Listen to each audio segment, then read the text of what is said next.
Y'all ready to get started? Yes. So I'm Beth Bosworth. I'm an advisor at Resource Planning Group. We're glad to welcome y'all to our first educational event. Thanks to y'all's interest, we had to move it out of our office. And y'all know we like to have parties at our office. So here we are. We're really full. Again, please welcome people. We have a few more that we were expecting that are going to come walking through.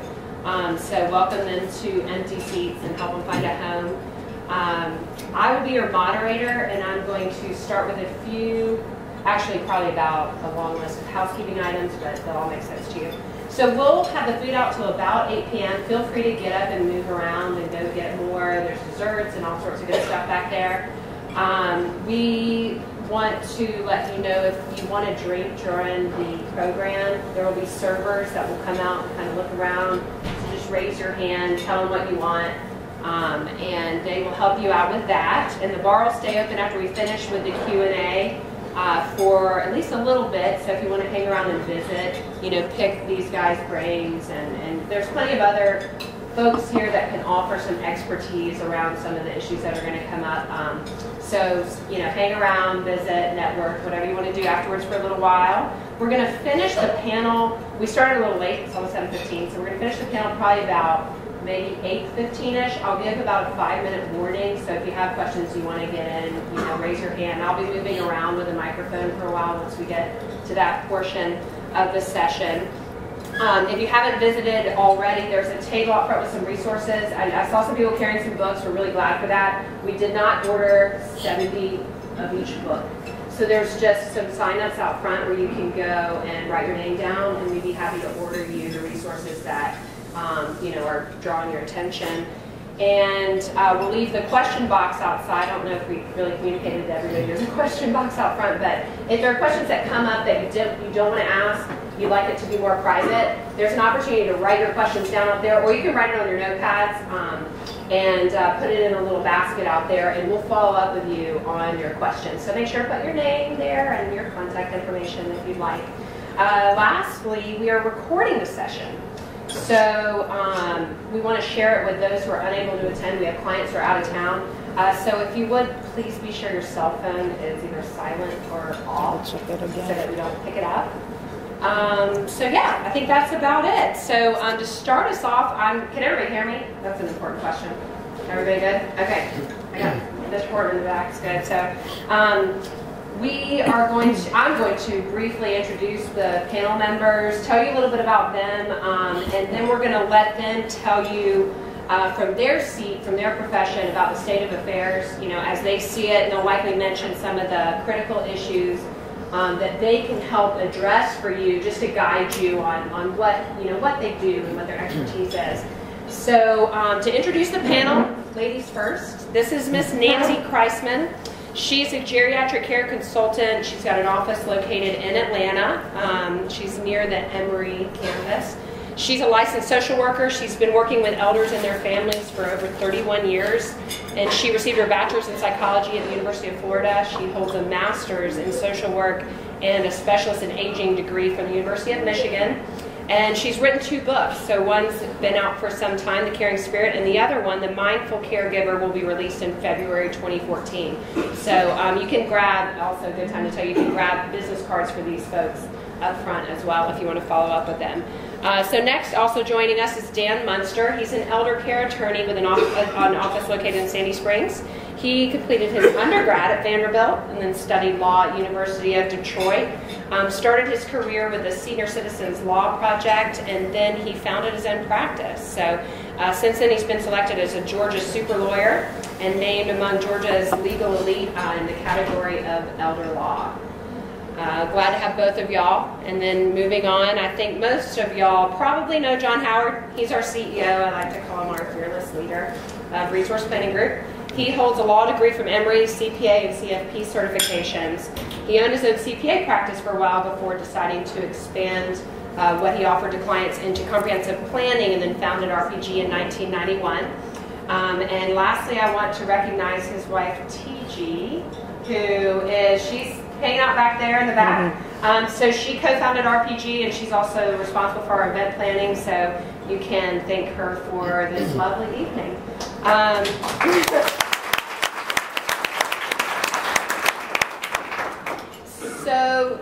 get started, I'm going to let y'all hear from the panel, starting with Nancy, just regarding her practice and expertise. What I'd like to do to start with real quickly is just gauge the audience for a second.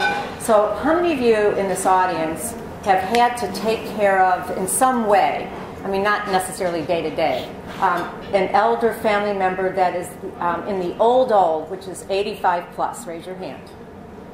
Okay. All right. What about the 75 to 85, which is the middle old? How many of you are in the young old? No, I'm just kidding. The young old keeps on getting older as I get older.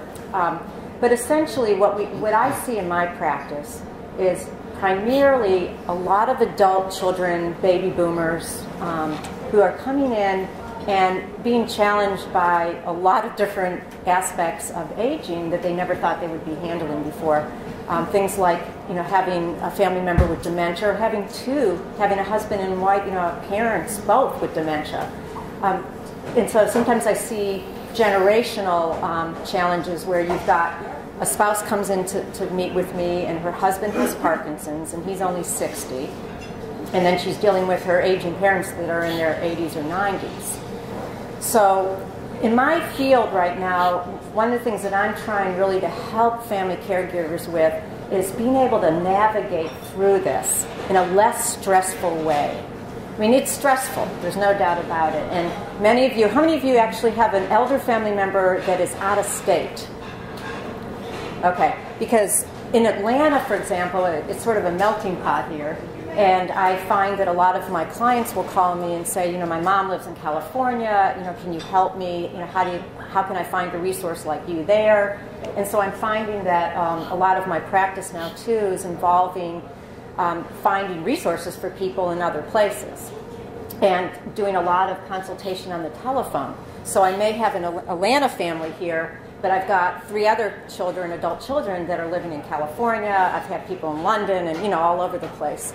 So the more we can try to help you, match, what I try to do is match the resources and services that your elder family member needs so that you're not running around and spending all this time. I mean, there's so many places out there and so much on the internet. So that's kind of what I tend to do. I do consultation where the family comes in and we just talk out and try to help prioritize things. I do actual assessments where I do home visits when I can. I've been flown to Florida before, which was sort of fun, to assess an elder lady there. But primarily, I'm working with the adult children and trying to help them find the best resources for their elder family member. Okay? Yes, Dan. Well, first of all, I'm really excited to see so many people here because this is not exactly a fun topic to talk about. So to come out on a 25-degree night, yes. At 8 o'clock to talk about something that isn't that fun to talk about, kudos to everybody here. Yes. Also, thanks to John and to TG and to Beth for all your hard work. I've done a lot of events like this, but this is first class. So thank you very much for including me. I'm sure Nancy feels the same. Exactly. Ditto. So I'm an elder law attorney, and so 20 years ago when I started practicing, there was really no such thing as elder law. It's now been sort of morphed into elder care law. I guess if the word care belongs there, that's great, but I've never thought about why that was there. There's a lot of misunderstanding about what elder care law is, and so what I thought I'd do is just give you guys an idea of the 2 most common types of clients that I might have, which is distinct from somebody who might do estate litigation or guardianship or probate or Social Security or disability or who knows what. So there's lots of different types of law which somebody who's 65 or 75 or 85 might need. But what I do specifically is I do long-term care planning. So the different types of care across the care spectrum that Nancy, for example, helps people to evaluate and choose. My job is to help the family understand their options when it comes to financing those different types of care. And so those different types of care obviously are private pay, which is the one thing that most people want to rely on the least if possible. Long-term care insurance, Medicare, Veterans Administration, and Medicaid. So my job is to have knowledge of those sets of laws, whereas John might know the tax code or the estate tax code. My job is to know the Medicaid code, mainly in the VA code, along with Medicare, and help people understand what those different programs will pay for, what they won't pay for, what the eligibility criteria are for those programs, and basically help people navigate within and around them to make sure they don't do anything outside the rules and yet maybe get help from a program they've been paying into their whole life. So that's a rough idea about what I do. Thank you. Okay, I'm John Howard, and I want to make it clear from the start that I am not an expert in elder care. I'm a financial advisor, financial planner. I deal with issues related to elder care on a fairly frequent basis. Our baby boomer clients more and more often are faced with the challenge of caring for infirm parents, and it costs money. So there's a financial implication to this, and although I'm not an expert in elder care, I have some expertise in finding experts, and these are two of the finest here sitting up here before you. We also have a number of other experts in the audience that I'd like to just acknowledge. We have a fair number of CPAs. If you're a CPA, if you could just stand up briefly. Oliver, here. Carrie, Dean Nelson is back here somewhere. And I thought there was one other. They deal with these sort of issues on behalf of their clients all the time, and they probably, well, not probably, they undoubtedly do a better job of dealing with the tax issues of elder care. So feel free to pick their brains after the session if you can get a hold of them. And we have a fair number of attorneys. I thought we did. Is Chuck Hampton here? Not yet. Chuck didn't make it yet. He'll probably show up in a little bit. But I wanted to introduce Millie Boundbush, who is, I'll let maybe say a few words about what she does. It's a rather interesting specialty. I think you call me when you're ready for your, face your nightmare. I do estate trust litigation, and I also handle contested guardianships and conservatorships, and those are very difficult. That's when, you need the court involved, you need the laws involved. When either a client, an elderly person, has not made plans, there's no power of attorney, there's no advance directive in place. Or sometimes those things are in place, but in one case I'm going to court on tomorrow, troubled child has suddenly moved in with mom, and mom has a little bit of dementia, and troubled child has coerced mom into voiding her POAs and voiding her medical directive. So mom has nothing now, she has no protection. And so then we need to go to court and have a guardian appointed or have a conservator. So I hope that doesn't happen to all of you, and usually planning, advanced planning will take care of those issues. Really, going to the courts is a last resort. But when it is, when it's necessary, it's really necessary. So I hope none of you face that. But if you do, call me. Yeah, I'm sorry, Millie, but our job is to keep our clients out of your office. We also save them when things go wrong. Yes, that's right. We also have a number of physicians here. If the physicians in the group would stand briefly. Doctors deal with these types of issues all the time, and I'm pleased to see all of you here tonight, and some registered nurses as well. I know one right here, Mary, and Marilyn. Well, we've got a Mary and a Marilyn, so appreciate you all being here. But with that, I'm gonna just open it up for questions, and I think Beth, you might kick it off. Yeah. If anybody has questions right now, you can start right now, raise your hand, and we'll take your questions over the questions that we have prepared. Or we can start with ours. Or we can start with, that's what I thought we might do. We'll start with ours, and y'all just, I'll be moving around. I'm going to hand the mic over, and I'm going to move around. So just grab me. I can bring your questions up here so you don't get put on the spot, okay? So we're going to do some kind of scenario type play. We figure that's a good way to present some of the issues that come up. So the first one is my parents at Northside Hospital after a bad fall. And although she will be going to rehab, we are concerned that she may not be able to come home. If this is the case, is there anything that can be done to avoid spending life savings that took 80 years to build? So I'm going to start with Dan. How many people here have been in that situation before? Okay, there's a handful of you. That's definitely a difficult situation to be in, and yet a good situation to be in that I know what the law is today. And so the two types of clients that an elder law attorney can have, one would be preemptive planning, somebody who's young enough and healthy enough that they might want to do some planning more than 5 years out so that the Medicaid look-back period isn't an issue. And that's usually done through use of an irrevocable trust and gifting and other sorts of planning.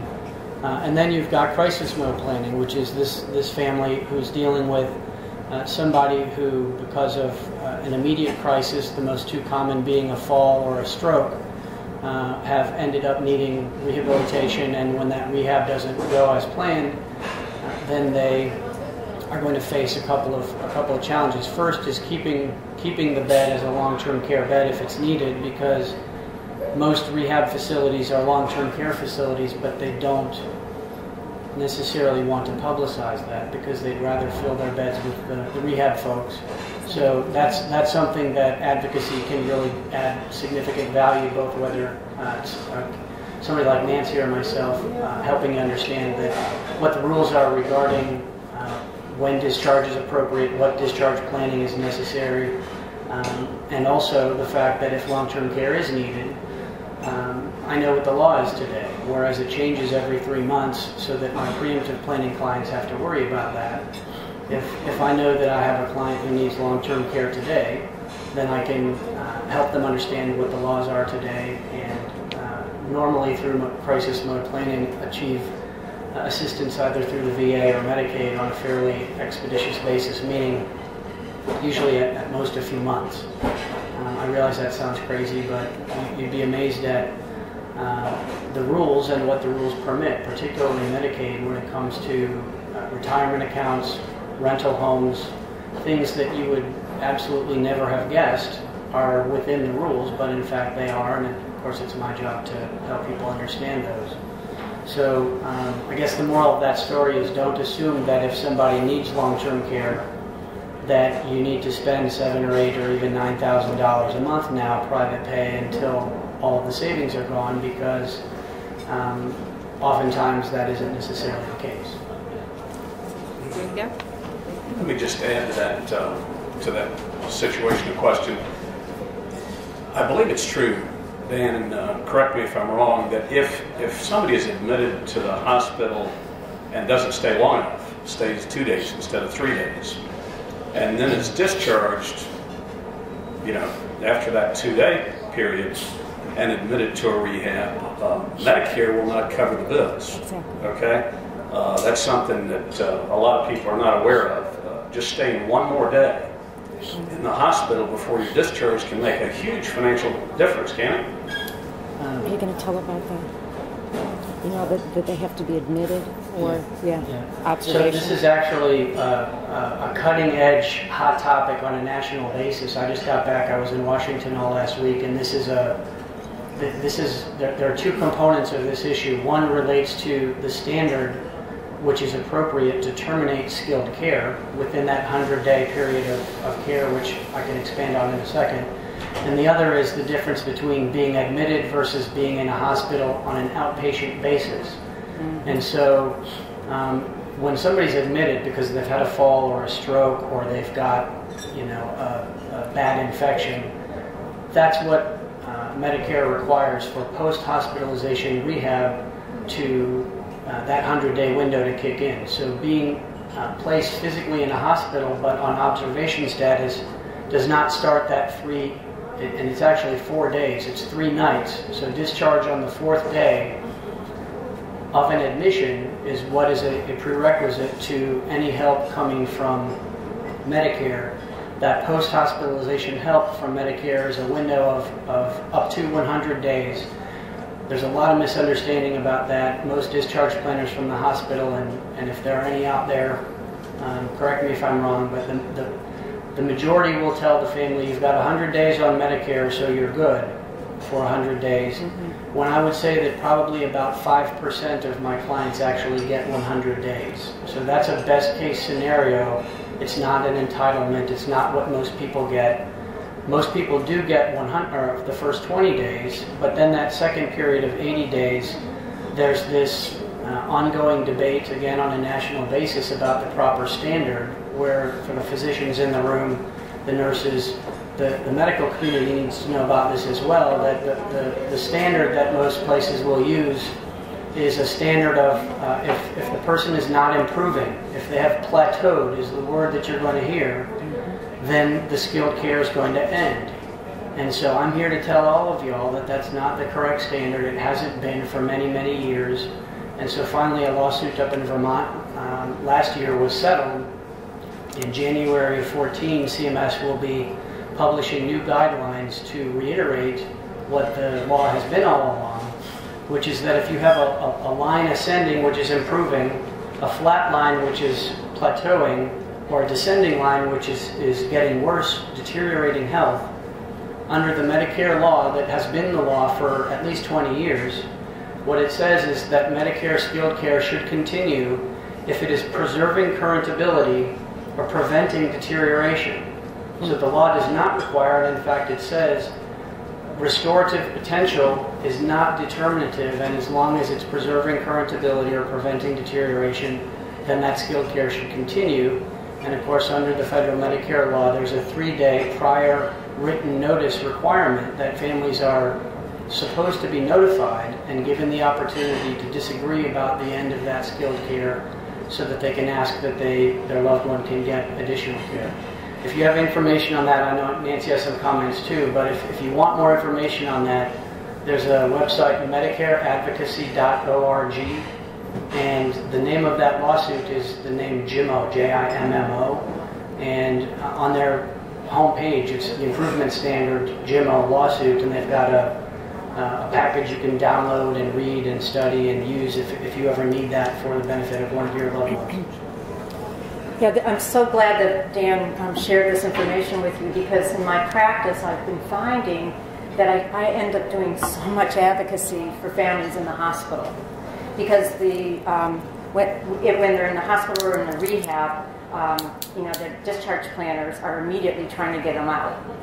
And when somebody is placed into a rehab center, like Dan said, they immediately say, well, they're not making progress. That's what they tell my families. And then before you know it, the family's getting a call and saying they have to be out of here in 24, 48 hours. I mean, they threaten them with that. I can't tell you how many calls. So it's real important to realize that that is not the case. And then the other thing I wanted to add to this discussion is that, and I should have said this in the very beginning, it's so important to be proactive as much as you can. And I know none of us want to really look at a rehab center or go look at a nursing home, because we really hope that's not going to happen, but unfortunately it does a lot of the time. And the problem is if your family member falls, breaks a hip, and they end up in a hospital, they go to wherever you get sent, essentially. And I always tell my clients that they should call me, because there are good rehab centers and not so good rehab centers. Okay, so I'm going to add to this real quick, and then again, keep thinking of your questions. So fast forward, and we found out she's not going to be able to go home. Where do I begin? And I'm going to start here. Well, hopefully the families have done a little bit of research and they have some idea of the kind of place they'd like to see their family member go to. I don't always recommend that an elder be placed close to where you live. And I know people say, you're kidding me. And here's the reason for that. I think it's much better for an older person to be placed in a place that can really take care of them. And so if it's a half an hour, 45 minutes away for you, I mean, it's not like you're going to go there every day. You shouldn't, in a good place, you shouldn't have to go every day. I had my mom placed at a nursing home here in Atlanta, and it was an exceptionally good place. And I visited her a couple times a week. And what I did was I created a circle of support around her in that particular nursing home. She had Alzheimer's disease, by the way. My mom was diagnosed at 71, and lived with it for almost 17 years, if you can imagine. So it's really important to find the services that can be provided properly for your family member. And another thing I want to say, what I try to do is I meet with the elder, and if they're in a rehab center, I meet them there. If they're at home, I meet them there. And I try to get a sense for what's important to them, what's important to the family, and then realizing what their actual clinical situation is, what kind of care do they really need. So with this lady, it would depend on all those things, quite frankly, and then what people can afford, obviously. The first thing that I want to follow up on actually is Nancy mentioned that she created a circle of people around her mom that helped her to feel comfortable with that. And my experience is that the better somebody is at recognizing their limitations and building a team of professionals who can handle specific tasks that surround their loved one, what that does is it takes off the pressure. So, for example, my role, at least the way I describe it to my clients, is that if I can take away the legal and the financial pressure so that you can reallocate the finite emotional energy that you have to supporting your spouse or to supporting your parent, not to mention, there's so many houses now where you have multiple generations living in them that if there's anything I can do to take away the legal and the financial pressure and stress, then that's going to impact a lot more people than just the client. So I agree that having somebody like Nancy, having somebody like John, having an elder care attorney, having a geriatric physician who has expertise with geriatric parents, that's going to allow you to feel confident that the decisions that are being made are sound decisions and that you're not reinventing the wheel. Because what I find is that so many families are trying to do this on their own without seeking the help of others. Another good example of a resource that if y'all are caring for a loved one with dementia or Alzheimer's is getting involved with the support group, the Georgia chapter of the Alzheimer's Association. Especially men, you guys, we don't want to talk about our feelings, we don't want to share, but I'm telling you, if you just sit there and don't even say anything and listen to what everybody else has to say, listen to, my dad had that same problem, and here's how we dealt with it, and it really worked well. You'd be amazed what you can pick up, so I would definitely encourage people to get involved in support groups, especially if it's a spouse. So with regard to this particular fact pattern, if it turns out that she's not going to be able to go home and the question is being posed to me, then generally the reason it's being posed is because the family's concerned about the cost and weighing options. So in terms of deciding the proper setting, that would be something that as an attorney I have been training for, and so I would defer that to someone like Nancy. There are other lawyers who actually have one specific social worker on their staff, which is a different business model than mine. My model is that care managers aren't created equally, and so some are better at the financial side of it, some are better at the nursing side of it, some are better at the family dynamic side of it, which I would say probably is Nancy's strong suit. You'd be amazed how many World War IIIs she's diffused simply by listening and picking up on what's important to people and then ultimately getting them on the same page. So if you have families with that situation, or if that's your family, then I think she would be a great resource. So if I'm being asked about the financial side of that, then obviously I would find out first, is there a chance that we might end up looking at assisted living? I know the fact pattern said that it isn't that, but I would always look at that, make sure the family understands that if a veteran is involved, then there may be benefits to either the widow of the veteran or the veteran, which can help with the cost of assisted living. It can actually help with the cost of nursing care as well, but here in Georgia we have a fairly limited home and community-based Medicaid program, and so outside of a nursing care setting, veteran benefits provide probably the greatest advantage. And so I guess probably 75% of my clients are either veterans or widows of veterans. World War II, years past, now more and more Korea, some Vietnam even. And so we look at the VA, and then we look at Medicaid, and so if somebody has millions of dollars, well, no. Medicaid won't really be a part of that equation. On the other hand, I have a client right now who's, I know she's a little bit ashamed of this, but what I try to help her understand is the law is what the law is. My job is to tell you what the law is, not to subjectively have an opinion about it.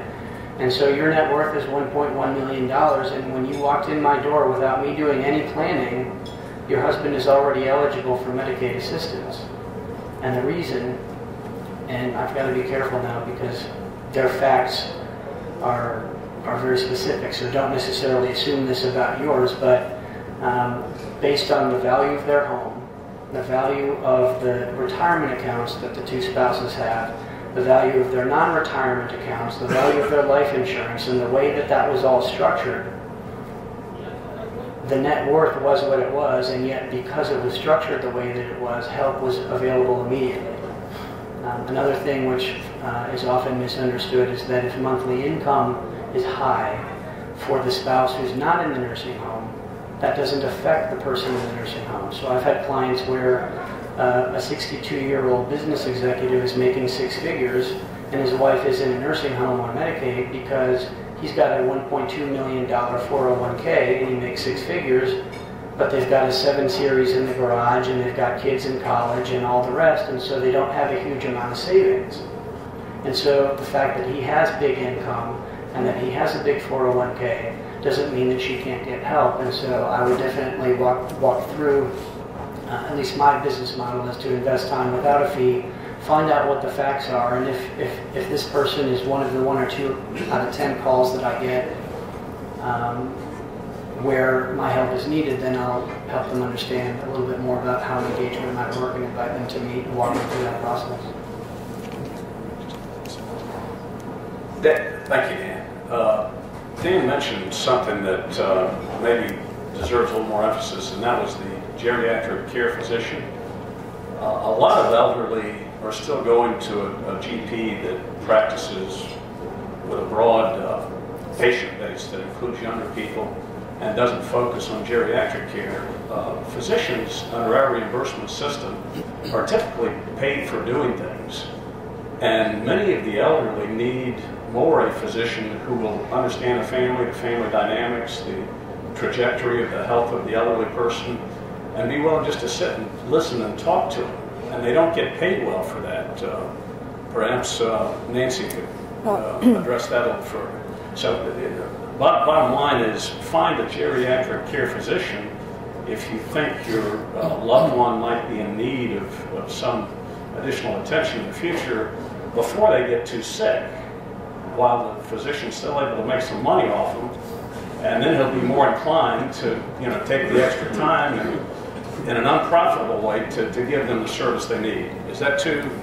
Yeah, I mean, just a couple of things to that. First of all, we are fortunate in Atlanta. We have the Wesley Woods Geriatric Hospital, which has an outpatient clinic that has, I think, around 8 or 10 geriatricians that are there. Problem is they kind of serve the entire state. So I always tell my clients that if you're thinking of bringing your elder family member, say in a year, get them on the waiting list now kind of thing. Another thing that's been sort of what I try to do with some of my physician referrals, and I hope I don't offend anybody in here, but I have, with my clients that can afford it, I've been sort of sending them to concierge doctors, the ones that really get geriatrics. And it's been a lifesaver to my families, an absolute lifesaver. So that's another thing. And then the third thing, and this might sound, again, I don't want to offend any of the physicians in the room, but a lot of the younger medical doctors, when they're first out, first of all, they have to go through rotations now in geriatric medicine. And many of them are even working, and doing a lot of internship with older folks. And they have sometimes more time if they're in private practice and they know the medications and that sort of thing. So I sometimes will say, which you would think would be the opposite, that you would send somebody to somebody who's been in the field for a long time. In this regard, I kind of go sometimes the other way. So that's just my 2 cents. I'm going to get in the nit and gritty because we've been through finances, we've been through law, we've been through care services. So let's get into the emotional stuff. How do I know when to move mom and dad, and how do I make the transition less overwhelming for everyone? Well, first of all, I have to say that Dan Munster is like the most amazing lawyer for emotions, and he gets it. And he will spend so much time with families, but oftentimes he'll realize, I think Nancy might better take this, or some other care manager, and he realizes that somebody needs more counseling, kind of thing. I mean, this is emotional, and sometimes the hard part is that you want to do the best for your family member, but there's so much emotion attached to it, and it can really, it sort of brings back all these sort of unfinished business that we sometimes get sort of buried in families. And so what I try to do is, I really do like to meet with as many of the family members as I can. And I often will say to families, you know what, it's a good thing that you don't agree on what to do with mom or dad, because that way you get to hear everybody's opinion. And if you have somebody that kind of knows how to, mediate and sort of work with families, then you can sort of tweak out some of the good things from each of the folks. And sometimes people will realize some things that they hadn't thought about, The other thing that I've learned with families is that sometimes it's not best that the adult child be the one to have the care conversation with their elder family member. It might be best to have a grandchild. I'm not talking about a 16-year-old, I'm talking about somebody in their 20s or 30s. It might be a lawyer. It might be a financial planner. So you have to sometimes realize that you may have to step out of it a little bit. The generation of folks that we're working with now, there's a lot of resistance with them because the traditionalist generation, those born before 1945, you know a lot about them. They are stubborn, they are tough. I mean, anybody that's living 80, 90, 100 years, they're tough. And they want to hold on to something, and so a lot of the resistance has to do with them not feeling like they matter. And so often with families, I try to see if they can find a role for them. Now, it's a whole different thing if you're dealing with people with dementia. And I really want to actually spend a little time with that, because I think that Dan and I, we struggle with that. Dan has some very strong standards, which he should have, in terms of power of attorney, when somebody's competent and not, and that sort of thing. So I think we'll talk about that in a separate conversation that will involve all of us, actually. For example, when do you take away somebody's keys for driving? When do you say, hey, you can't manage your finances anymore, even though they think they still can? And those are things that I do think we need to actually spend some time with. I don't know if I answered your question exactly, Beth. Did anybody want to add to what I just said or raise another issue in terms of the emotional side of this? I'll take it. Sure. Some of my recent reading, I think the three most emotionally charged, transactions in caring for elderly parents, in the words of their children, are, and I think this is the order, their move out of their home, when and how to take away the keys, and then third, the end-of-life decisions and burial, including care and burial arrangements. It's just really hard for kids to talk about those things. Yeah. And having to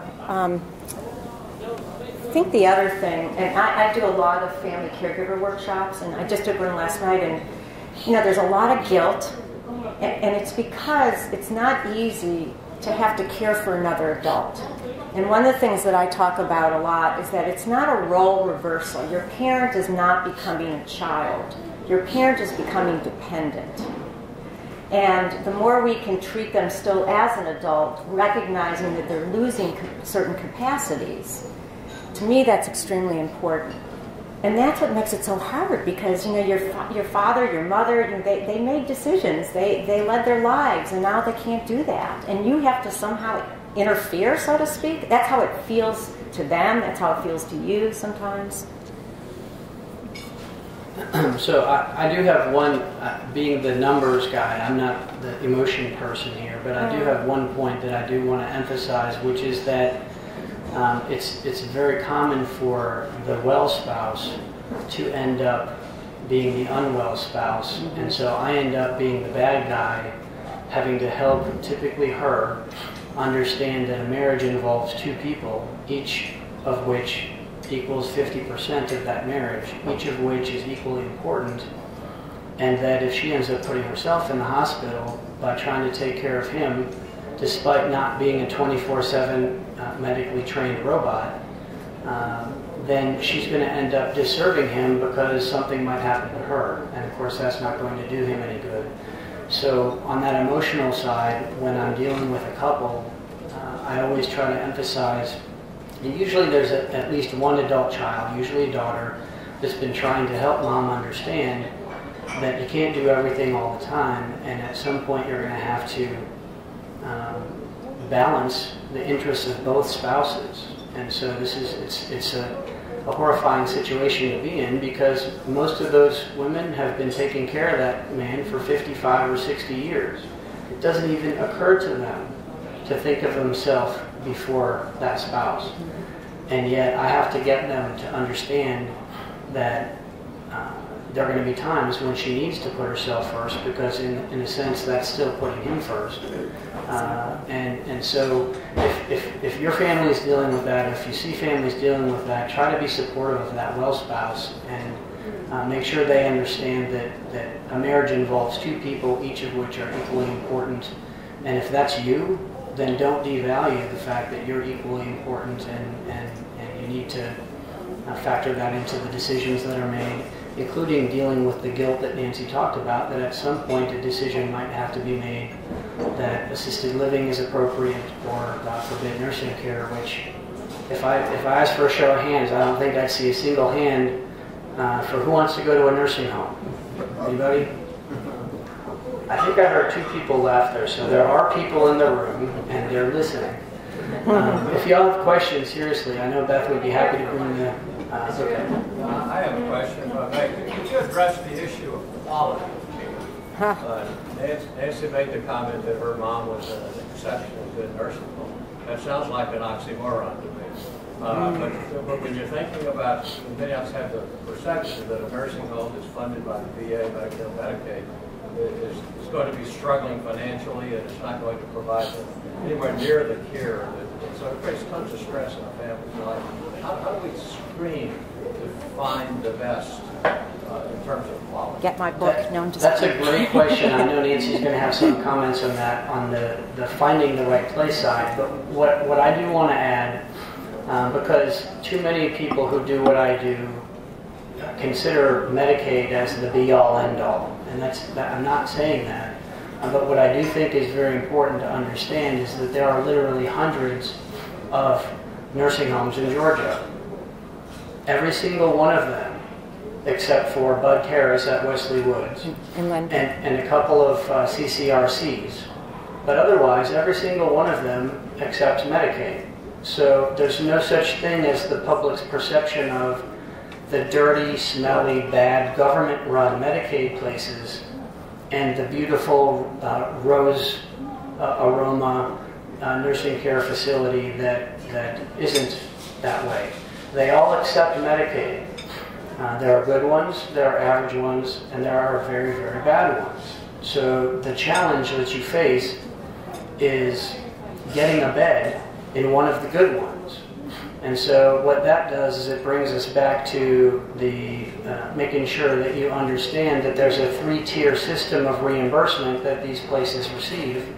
The top tier is Medicare, the middle tier is private pay, and the bottom tier is Medicaid. And so if you want to go to the nursing home Nancy's mom was in, and you knock on the door and say, I'm on Medicaid and I have no money, the federal law actually allows them to say, we're sorry, but we have a year waiting list.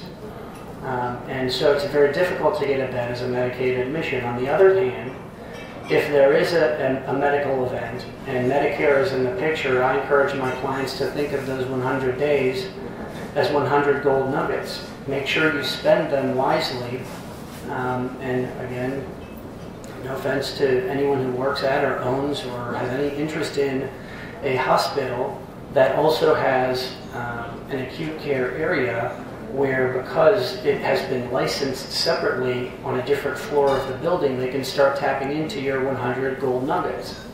But when they're gone, they're going to ask you to leave. And you won't have them anymore to spend to get a bed in a good rehab facility, which is also a long-term care facility. So if it were my client or my parent, which is how I try to view all my clients, I always emphasize to spend those 100 Medicare days wisely at a good facility, because that's what they want, even more so than private pay. I can also tell you a final comment, then I'll hand it off to Nancy. Over 20 years, I've probably had over 1,000 clients that I've walked through the Medicaid maze, and not one single client has come back to me and said, I regret having qualified for Medicaid because my care changed, or the care is different. And I think there's a good reason for that, and that is that the law, first of all, they all take it. They all take Medicaid, and it's shocking, but in Georgia, about 80% of all nursing home residents are on Medicaid. I remember my jaw hitting the floor when I first heard that.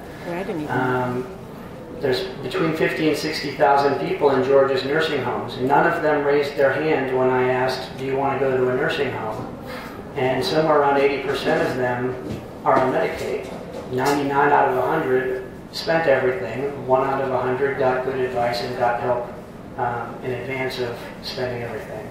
The other point about that is that the law precludes the caregivers on the halls from knowing who's private pay and who's Medicaid, so that you can have Mr. Smith and Mr. Jones in 224A and B, and the caregiver isn't allowed to know that one is private pay and one is on Medicaid, or that Mr. Jones used to be private pay and he's now converted to Medicaid. And so I think for those reasons, I haven't ever had anyone come back and complain because the care changed. I mean, one of the things, when you ask the question about, what constitutes good quality care in places, and for me, it has to do with, a lot of it has to do with making sure that the nursing home or the assisted living has the right amount of staff, and they're all going to kind of tell you that this is our staff ratio.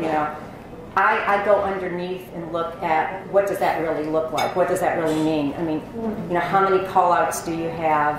What layers and what levels of staff do you have? So, for example, my mother was at the Jewish home, the William Green Jewish home here in Atlanta, and they have so many different layers of professionals. They have not only LPNs and RNs, they have several social workers, they have several activity folks, and they train all their staff to be able to, even their maintenance, their dietary, really get to know the residents, and that makes such a difference.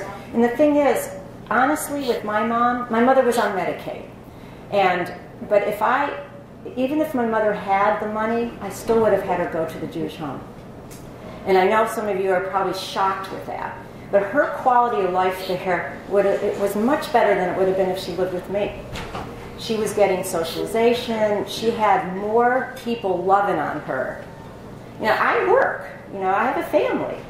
And I didn't want my home to become a nursing home.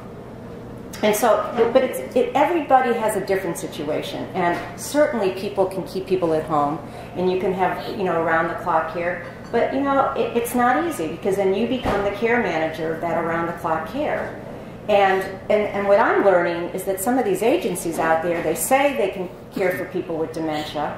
They don't know what they're doing half the time. I find that sometimes the nursing homes, the better nursing homes where they do a lot of training and they supervise their staff and they have a decent amount of staff available to work with the clients, the patients, the residents get better care. And yes? Don't you find that the longevity of the caregivers makes a big difference?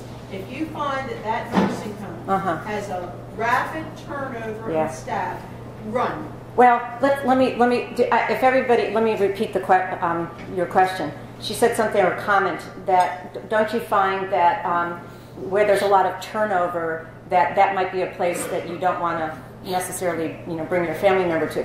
The turnover ratio in nursing homes is pretty high in general.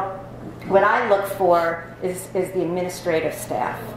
And also, obviously, like the Jewish home and some of the other places in town, they do have the better places that are managed well and the staff are cared about will stay there longer. And then you get a whole different type of care, absolutely. And but how do you find that out? They're not going to tell you. They're not exactly going to, say to you. They're going to say this is the ratio that we have. So I do think it's important to find out how long the administrator, the director of nursing, the activities director, the social worker, because those are the folks that are supervising the staff. So that's, and if they're in, one other thing, volunteers in buildings make a difference. And so I look at nursing homes where there's a lot of volunteers because you get a lot more programming and that sort of thing. So Nancy would never say this, but I will, and that is that this is back to the having the team and not reinventing the wheel. You need to have somebody in your corner who does this for a living, who is not a converted realtor because she helped her mom and so now she's a geriatric care manager.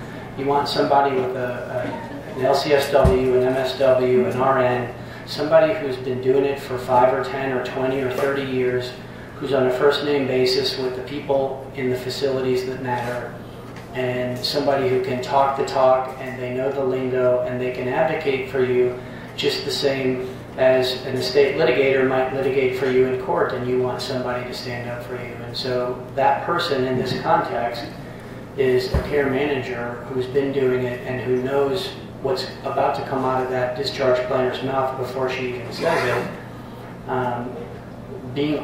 There's no way you can be armed with all the knowledge that you need. So having a team of people who can walk you through that process, help you advocate, is absolutely critical. And I think it does end up playing a role in the quality of care that's received. Her point about longevity, I was about to make that myself. That at a place like the Jewish home where turnover is low, the caregivers and the people for whom care is provided actually begin to get to know each other, and they build relationships, and that translates into a higher quality of care. Full disclosure, though, the Jewish home is also the most expensive nursing home in Georgia, and so they can afford to pay their caregivers more because it's $2,500 a month more private pay than another nursing home that's a good one, just not an exceptional one.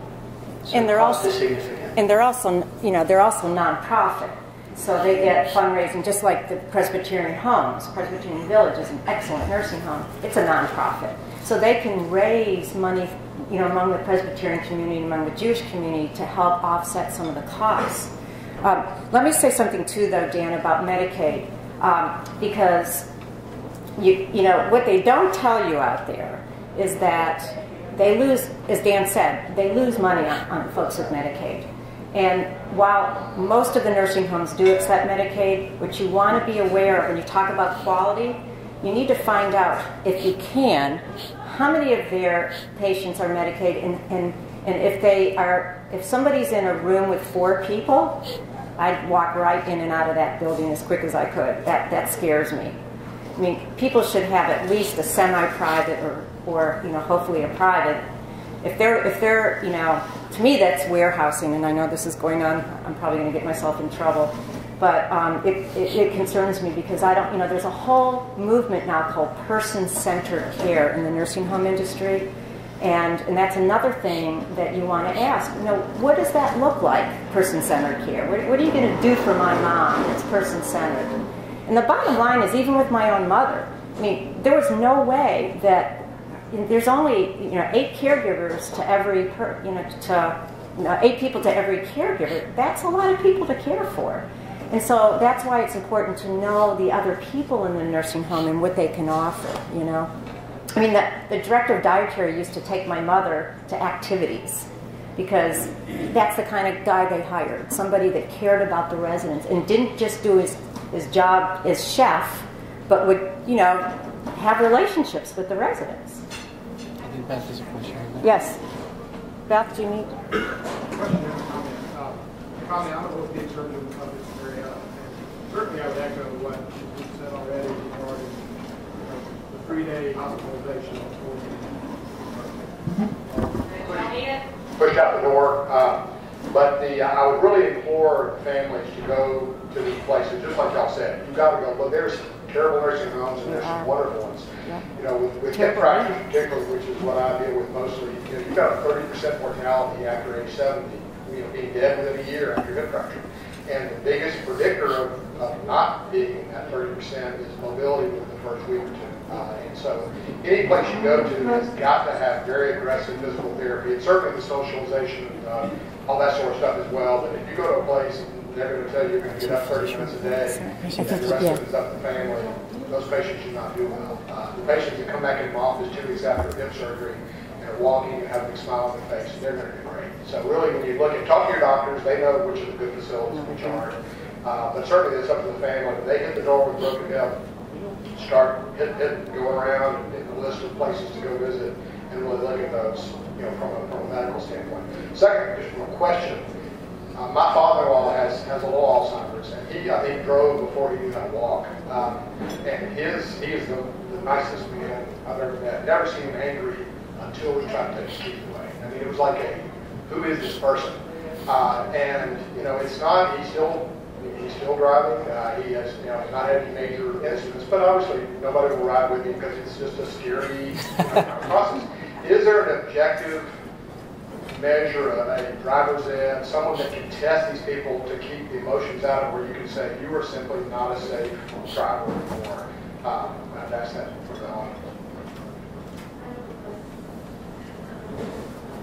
So do you want to answer that? Well, isn't there a legal thing too that if they have dementia?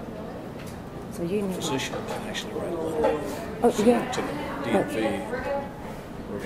This place in Kennesaw called Freedom and Mobility, and it's run by occupational therapists that will assess many different functions.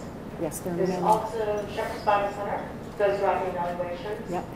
And yeah.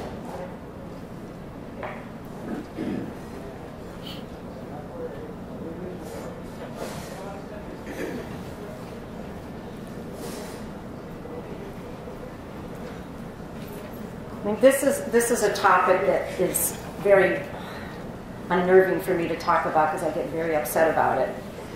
Because the last thing we need in this room is to have somebody who has some dementia kill somebody. And I think that if a person is diagnosed with dementia, that I don't know, you might answer this one, but I thought that the family could be liable potentially if they did kill somebody. The thing about dementia that's so tough is that, you know, sometimes it's an on and off disease. You know, sometimes a person's pretty with it, they seem fine, they're driving okay, and then the neurotransmitters or whatever are not working, and boom, you know, families say to me, well, they just go down the street. Well, just down the street they can get in an accident. All of a sudden they're forgetting where the pedal is, you know, or what they're even in the car for, even though you had a wonderful conversation with them a half an hour later. We need the support, and I'm saying this from the Alzheimer's Association because I do a lot of work with them. And we were talking about this the other day at a workshop. We need the support of physicians to help us with this. We cannot let people who have dementia drive on the road. It's very unsafe and it's not good for anybody. And we need the physicians to either suggest that they have a driving assessment and or they can actually write a note to the Department of Motor Vehicles and say that my patient is refusing to give up driving, and the family's tried to work with them. And I had that happen just recently with a client of mine. And now I've set up a cab service. I mean, he's not a happy camper. He's upset with his children. My father had to give up his license, and my father called my brother, who's an attorney, and said, we're going to sue that doctor. And then he called me, and he said, Nancy, I'm coming to Atlanta, and I'm going to get a license here, because he lived in Florida. You know, it's not an easy thing, but it's really, we need to be sort of assertive around this, I think. And we need the help of the medical professionals. I don't do any personal injury work, and so this is not legal advice. However, I am aware that obviously there are some points of logic behind the idea that if somebody's been advised you shouldn't be driving, especially if there's been a small fender bender or something else, where if something else more serious happens and the opposing lawyer gets a hold of that, it's absolutely going to destroy financially the person who's responsible, because they're going to be held liable because they knowingly allowed the person to continue driving just because it was inconvenient and they didn't want that confrontation to happen. So there is definitely a liability component to it. This actually brings me back to, and unfortunately I don't have any silver bullet suggestion, but I do recall at one point when I was discussing a second ago about Alzheimer's support groups, I remember somebody giving me the best example of why he was glad he went, and the reason was because somebody else who was there shared what they had done to convince their family member with Alzheimer's to be willing to give up the keys, and he tried it and it worked. And so if you're dealing with those difficult interpersonal issues with somebody who has dementia, and your example is perfect, there are people who never in a million years used profanity or were physically violent, and then the illness is the source of those things. And so obviously you have to help people understand that's not your husband who's saying that and doing that, it's the illness. But you also have to be open to getting ideas from other people who have blazed that trail before you, and then maybe someday you'll be able to help somebody behind you. So I would definitely rely on, and I know the Alzheimer's Association has materials about that, they have counseling that's available about that, because that is among, if not the number one, top 3 issues that families are challenged to deal with. I have a question from the audience, and I'm giving like a 5-minute warning. So we'll do this question, and if you have any others, I have to move back there again. Just catch my eyes. Okay, or give me a little hand. Help us understand the different levels of care, and if you'll include rehab in that list, that would be nice. Oh gosh, I could spend a lot of time on this. I'll try to do the best I can with it.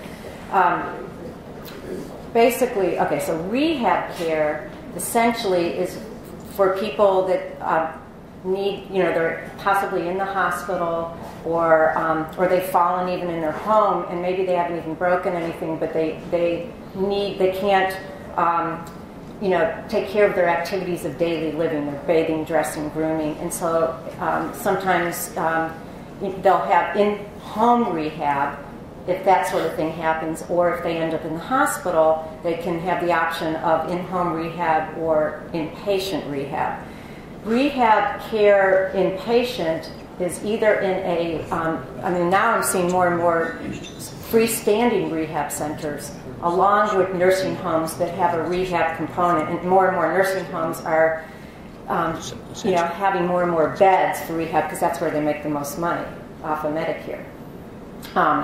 So it is extremely important that you go and look at some of these rehab centers. And I don't want to offend anybody, but I don't know that, some doctors know about the rehab centers, but I have found that a lot of the doctors don't, because they don't have time to go to them and see, what they're really like and what kind of care they're giving. So I do think, and the problem is when a person goes in the hospital and then they have to, like 3 or 4 days later have to go into a rehab center, you got to hurry up and try to find a bed.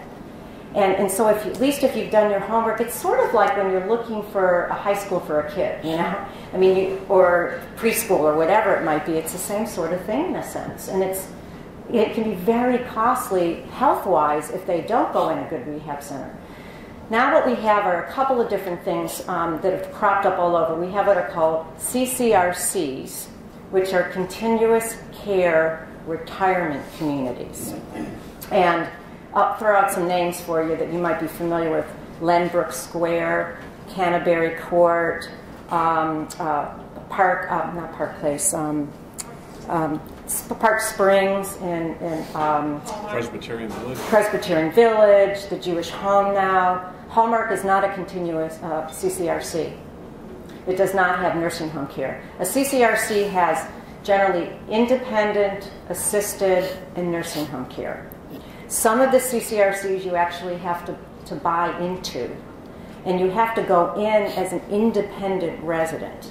And then some of them, like Del Mar Gardens, Presbyterian Village, the Jewish Home, you don't have to buy into. So it's important to kind of find that information out. Nancy, can I make just a quick comment? Yeah, sure. Yeah, we're just going to have to kind of So on that point, what defines a CCRC is the upfront payment. So there are campuses like the Jewish Home or Del Mar Gardens or Presbyterian Village where that may not be there, but that means they're not a continuing care retirement center. It means that they're smart and they're trying to provide care across the spectrum.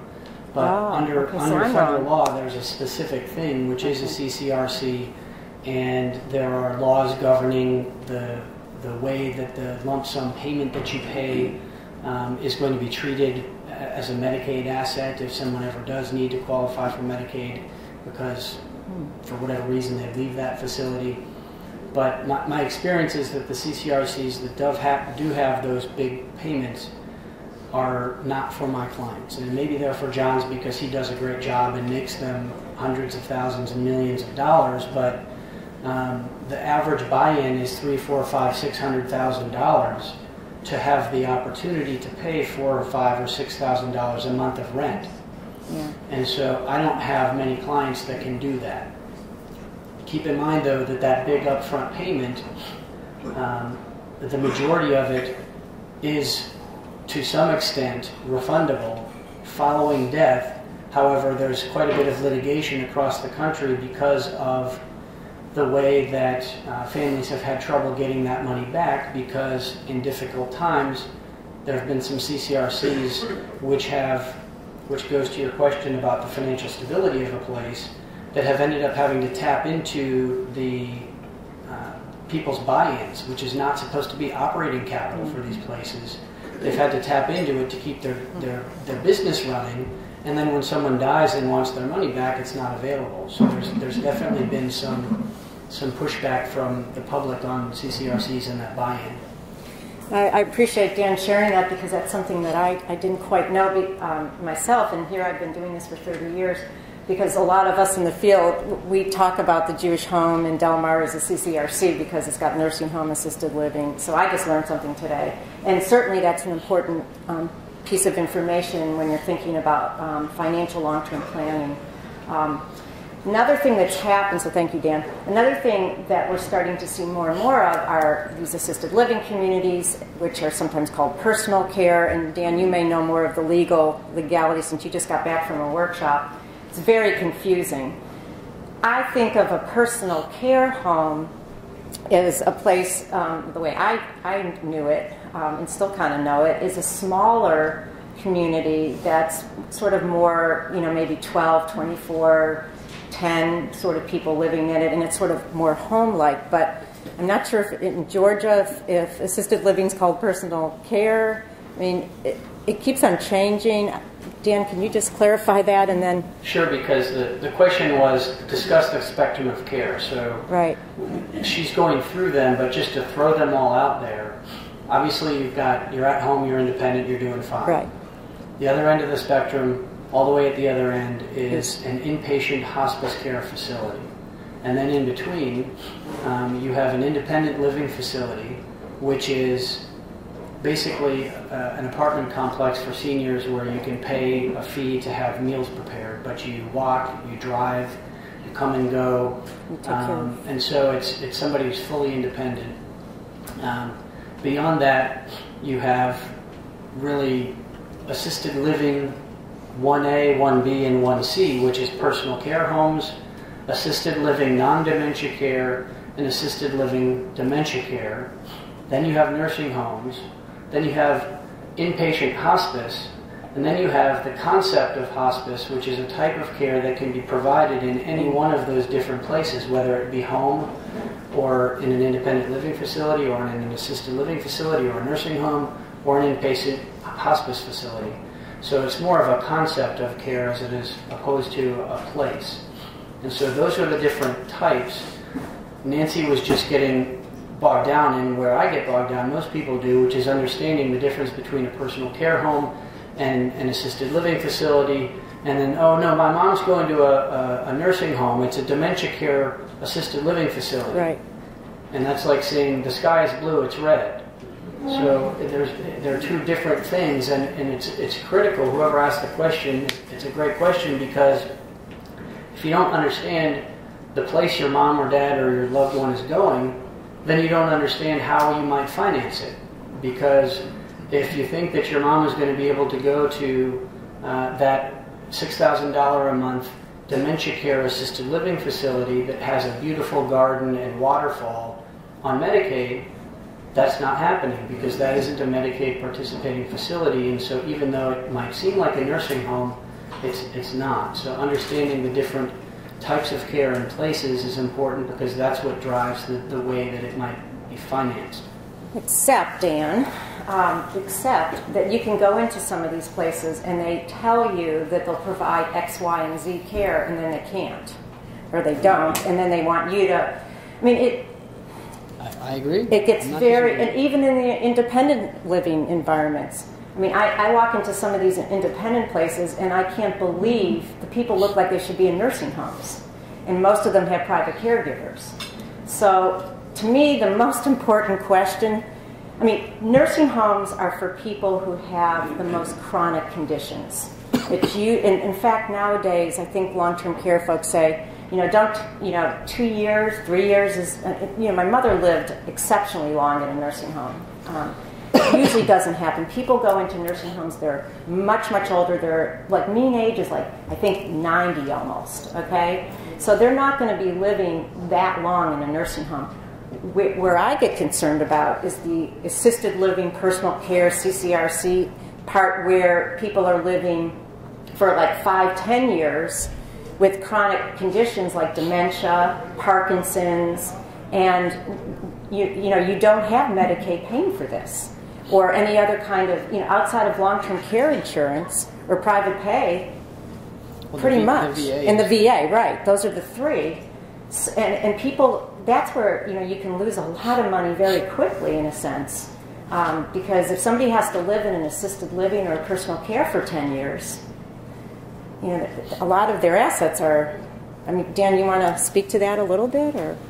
Well, I'm not sure that I'm disagreeing with you about anything. I think that these are all different I'm just types saying of care. And, you have to be careful about it. And so she's right that I think that a lot of places will overpromise, and then once someone's there, which anyone who's here on behalf of someone with any sort of dementia, that moving them and taking them out of their structured environment is going to throw them for a loop. So you're not going to want to move them again. Right. So they promise, what's the phrase? They promise the moon? Yeah. Well, and then they ultimately say, you know what, we can't meet your mom's needs, and so you're going to have to basically pay somebody to do our job. Yep. And pay us her floor plan rate and levels 1, 2, 3, and 4 of care, and the caregivers. I've got somebody right now spending over $10,000 a month in an assisted living facility. So on that point, at the high end of an assisted living facility and the low end of a nursing home, they overlap. So it's kind of like when you were in second grade and somebody taught you about a Venn diagram, and where they connect in the middle, it's shaded. Well, that's the high end of assisted living and the low end of nursing care. So in nursing care, the facilities are often called skilled nursing facilities, but they actually provide 2 levels of care. Skilled care is the post-hospitalization rehab and wound dressing and nursing. And then below that is intermediate level of care. And so that's all that Medicaid requires, and Medicaid will pay for that in a long-term care facility. That care is the same advanced custodial care that's provided at the high end of assisted living. So if somebody can afford $4,000 or $5,000 or $6,000 a month, then they can stay in assisted living for the rest of their life, unless they become extremely weak, extremely frail, they become bedbound, they have open wounds, they can't transfer. So those are folks who end up needing to be in nursing care, or like the gentleman I met with today, his father has been going through one of the care spectrums of one of the places we've been talking about, and through good medical care, the money has run out way after anyone ever thought that he would ever live that long, and we've only got $30,000 left. And now what do we do at the very last second? Because a move to nursing care is going to be necessary, not necessarily because of the advanced super great level of care that's needed, but because financially they can't afford $6,000 a month anymore in a really nice high-end assisted living facility. And so if any of y'all end up facing that decision, then, and if anyone disagrees, I'm glad to talk about it. But my opinion is that if you've got somebody whose life expectancy isn't just a few more months, but it's a year or 2 or 3, then I disagree with the assisted living facility director who says, well, come see me when you've maybe got a month or 2 of money left, and I'll help you find somewhere to move mom. Because it's not going to go very well for you. So long before that, 6 months to a year more of money, because the dollars don't translate month to month. What costs $4,000 a month in assisted living is $8,000 a month in nursing care. So what is a year is really 6 months. If you don't have those gold nuggets because of a hospitalization that you can't manufacture because observation status doesn't count, then you need to see if you can leverage your way in with some sort of a carrot you can dangle for a good nursing care facility, which is enough money to pay privately for at least a little while. And that's usually at least a few months or 6 months. Now I can tell you that the federal law says that they're not allowed to condition admission on a promise to pay privately for some amount of time. And yet simultaneously the law says they're allowed to say, tell us about your mom's stuff and how much her money is. And so if they don't see enough, then they're going to say no thank you as a resident. So as assisted living as great as it is, if you're winding down on finances, don't spend your last dollar on your last day and then think that you can get a good bed in a good nursing home. If the money's going to go, it's going to go. If your loved one is going to be alive for another year or 2 or more, wouldn't you rather them move out of the assisted living facility sooner and use that money to leverage their way into a better nursing home where they're going to be for a year or 2 more, as opposed to stay in the nicer assisted living facility for 6 months and then go to an average or a bad nursing home? To me, it's a no-brainer, but that's not what the assisted living facility folks will say. And so I feel kind of strongly about that, if you can't tell. Me too. Well, listen, Dan and Nancy, thank you so much. I think we need to begin to wrap up, but both Nancy and Dan have offered to stay around as long as anybody has any personal questions they want to ask. So take advantage of that, and we'll hang around here as long as anybody has an interest to. Let me just say one real quick thing here. I have to say, and I think I can speak for Dan and I both absolutely love what we do. And somebody had asked me earlier, how did I get into this, and how can I stand doing it? And I will say to you that it's getting, you can see it's getting harder. And what's so frustrating is the way things are changing out there and the lack of caring in these places. All they want to do is make money. And so I do get a little bit hot under the whatever, because I want people to have the best possible care, and as does Dan. And we're sort of, in some ways, we're kind of the dinosaurs. Well, not you, Dan. You're still young. I am. I mean, I'm definitely a dinosaur in a way. But I want us to be. We need to be educated, and find out as much as you possibly can. So thank you so much for coming tonight and being willing to listen to us, and just know that we're there for you. Thank you.